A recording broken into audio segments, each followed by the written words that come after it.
কিছু কিছু মানুষ অন্যের ভালো দেখতে পারে না, অন্য মানুষের সমালোচনা করতেই ভালোবাসে। আপনাদেরকে বলি কি, প্রজাপতির পিছনে না ছুটে নিজেরাই ফুল গাছ লাগান, প্রজাপতি এমনি আসবে ফুল ফুটলে।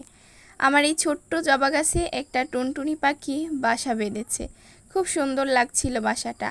আর প্রতিদিনই অনেক প্রজাপতি আসে আমার এই ফুল গাছগুলোতে। জবা ফুল তেমন একটা সবার পছন্দ না, তবে আমার খুব পছন্দ। জবা ফুলটা সবার পছন্দ না দেখেই আমার পছন্দ।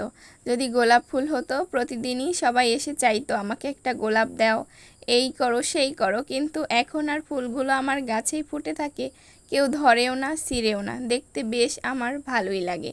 কার কার কাছে ফুল গাছ ভালো লাগে? আমার তো অনেক ভালো লাগে। যখন স্কুলে পড়তাম তখন যেখানেই একটা ফুল গাছ দেখতাম, ওইখান থেকে খুব করুণা করে চেয়ে একটা ফুল গাছের ডাল নিয়ে আসতাম আর এনে বাড়ির আঙিনায় লাগিয়ে দিতাম।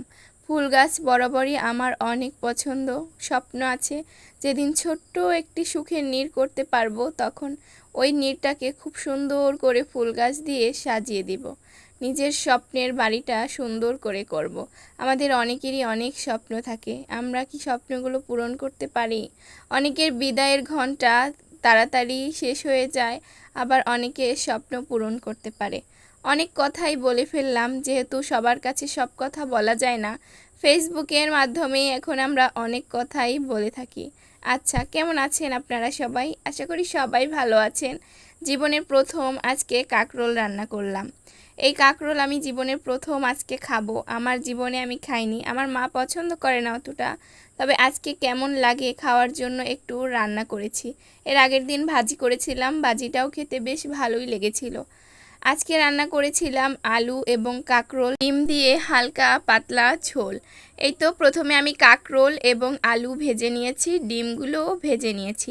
এরপর পেঁয়াজ কুচি এবং আদা রসুন সব কিছু বাটা সুন্দর করে ভেজে একটু পানি দিয়ে হলুদ মরিচ লবণ দিয়ে খুব ভালো করে কষিয়ে নিয়েছি। ভালো করে কষানো হয়ে গেলে এরপর কাঁকরোল আর আলু দিয়ে খুব সুন্দরভাবে কষিয়ে নিয়েছি। একদম ভালো করে কষানো হয়ে গেলে এরপর আমি ঝোলের পানিটা দিয়ে দেব। কিছু কিছু মানুষ দেখবেন, সত্যি আপনি একটু যদি ভুল করেন আপনাকে আঙুল দেখিয়ে অনেক কথা বলবে।